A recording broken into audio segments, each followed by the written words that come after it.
Interesting journey है जो almost आपको कभी भी किसी हिंदी गार्डनिंग यूट्यूब चैनल में शायद ही मिले। और किस तरह से मैं अपने गार्डन को ट्रांसफॉर्म कर रही हूँ।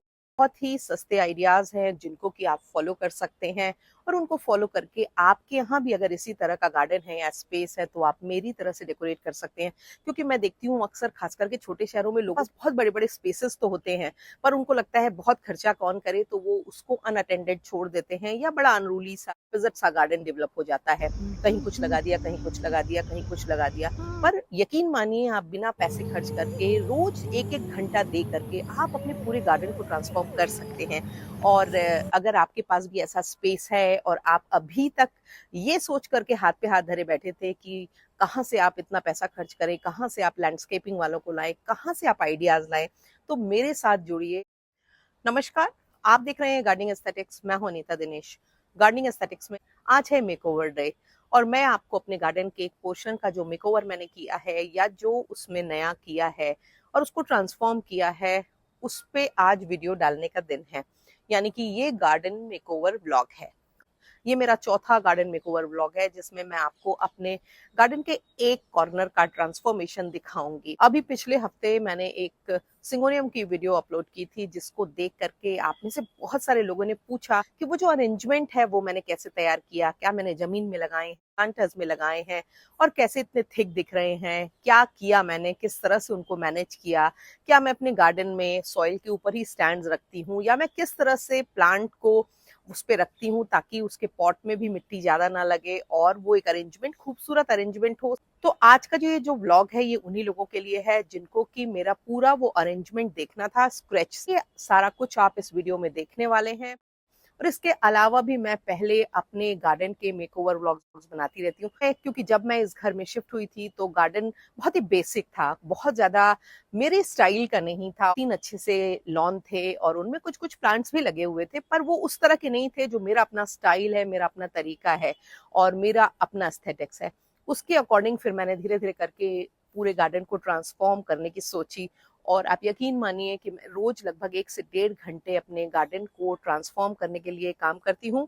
पर ये ध्यान रखते हुए काम करती हूँ कि 1-1.5 घंटे से ज्यादा वो समय ना हो, क्योंकि उससे एक तो और काम भी सफर करते हैं, दूसरा मैं ज्यादा थक जाऊंगी या मेरे बीमार पड़ने का डर भी होता है। तो इसलिए आप सबको भी मैं कहूंगी कि अगर आप बहुत शौकीन हैं गार्डनिंग के, प्लांट लगाने के, तो एक दिन बहुत सारी मेहनत करने की जगह अपने काम को रोजाना छोटे छोटे हिस्सों में बांट के कीजिए, ताकि उसको आप इंजॉय भी कर पाएं, उसकी ब्यूटी को निहार भी पाएं।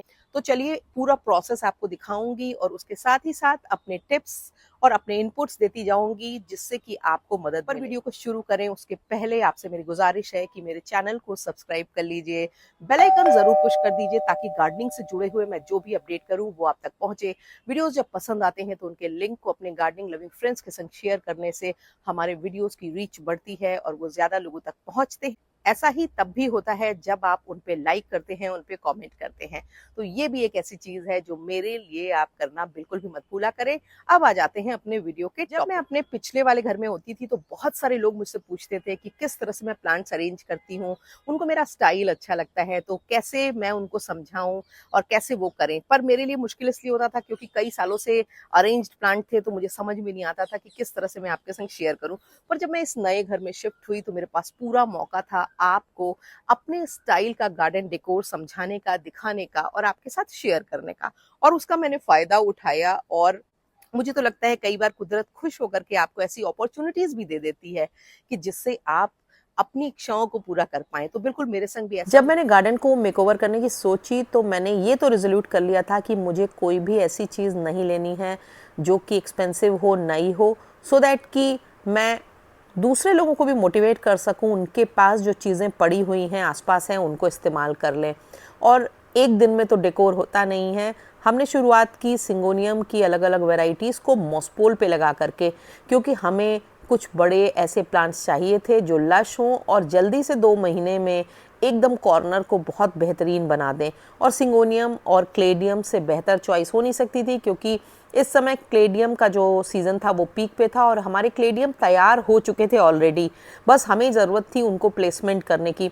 और जितनी भी मेरे पास क्लेडियम की वैरायटीज़ थी सारी मैंने बल्ब लगा करके और रेडी करा ली थी कि जब कॉर्नर सेट होने लगेगा तो नीचे के लेवल में मैं क्लेडियम्स को इस्तेमाल करूँगी और ऊपर मैं मॉसपोल पे लगे हुए सिंगोनियम्स को यूज़ करने वाली हूँ। पर बेस तैयार करने के लिए मैंने लकड़ियों के टुकड़ों को इस तरह से देखो मिट्टी में लगवा दिया था, और क्योंकि आंधी तूफान में ये गिरे नहीं या पानी में ये गिरे नहीं, इसके लिए ज़रूरी है कि कम से कम 1 से 1.5 फीट तक इनको मिट्टी के अंदर मैंने दबवाया। फिर यहाँ पे पड़े हुए पुराने ब्रिक्स आप देख रहे होंगे, ब्रिक्स भी पुराने हैं क्योंकि कभी कोई कंस्ट्रक्शन हुआ होगा तो वहाँ से निकाले गए होंगे। तो ये तमाम जो ब्रिक्स पड़े हुए थे, मैंने कहा मैं इन्हीं की हेल्प लेके बेस तैयार करूं, क्योंकि शुरुआत में मैंने सोचा था कि मैं स्टैंड्स को यूज़ करूंगी अपने, पर क्या हो रहा था कि बारिश हो रही थी या पानी पड़ता था तो स्टैंड टेढ़े हो जाते थे क्योंकि मिट्टी दब जाती थी और फिर प्लांट गिर जाते थे।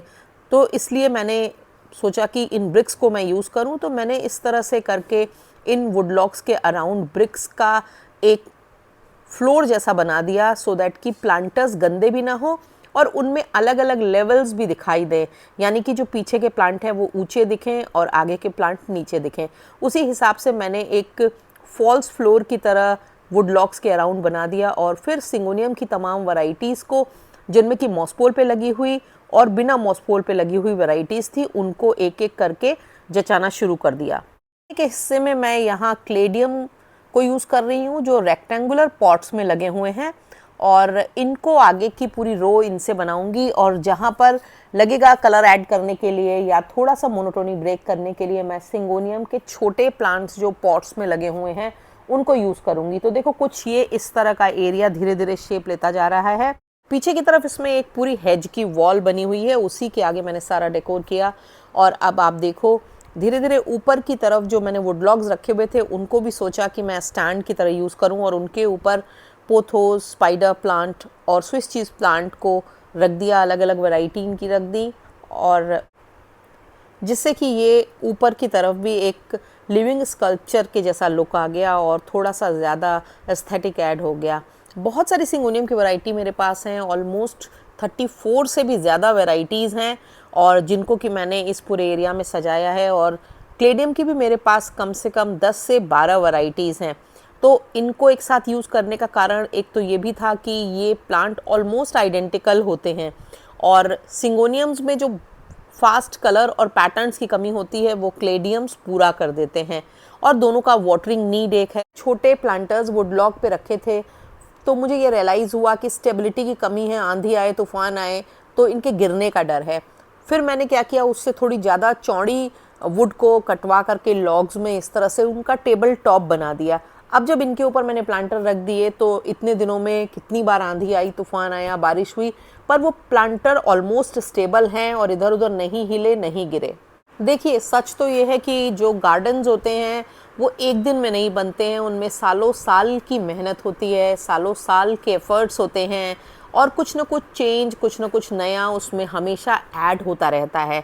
और मेरे इन कॉर्नर्स के साथ भी यही होगा। अभी तो गर्मियों का सीज़न है तो वो प्लांट्स हैं, सर्दियों का सीज़न आएगा तो प्लांट्स बदल जाएंगे, कुछ और नया करूँगी, कुछ और अलग करूँगी। पर अभी मेरे पास जो प्लांट्स थे और इस सीज़न के जो प्लांट्स थे उनसे मैंने झटपट ये कॉर्नर तैयार कर लिया है। तो आपके लिए भी ये खासा मोटिवेटिंग इसलिए होगा क्योंकि जिन लोगों को लगता है कि बहुत लंबा समय लगेगा, बहुत सारा पैसा लगेगा या बहुत सारी मेहनत लगेगी, तो अगर आप स्मार्टली चीज़ों को करते हैं, कुछ सोच समझ के करते हैं, तो ये आसान काम हो जाता है। और फिर देखो आप, मैंने एक एलिफेंट स्कल्पचर को रखा जो कि इसमें अलग तरह का एस्थेटिक ऐड कर रहा है, क्योंकि मेरे ज़्यादातर कॉर्नर्स पे मैं बुद्धा जी की स्टैच्यूज़ को ही यूज़ करती हूँ, पर मैंने सोचा कि कुछ न कुछ डिफरेंट किया जाए, तो इस बार एलिफेंट का स्कल्पचर इसको बढ़ा रहा है। आगे कॉर्नर में आपको जो स्पेस दिख रहा है वहाँ पर मैं पाथ बनाऊंगी, अभी इसलिए उसमें मिट्टी आपको दिख रही होगी क्योंकि उस एरिया में पता नहीं क्यों पेड़ के नीचे होने की वजह से ग्रास नहीं होती है। और जब मैं पाथ बनाऊंगी तो भी मैं आपको दिखाऊंगी। ये काम भी हम खुद ही करेंगे और बिना किसी इन्वेस्टमेंट के करेंगे या बहुत ही माइनर से इन्वेस्टमेंट के संग करेंगे, क्योंकि मज़ा ही तभी है।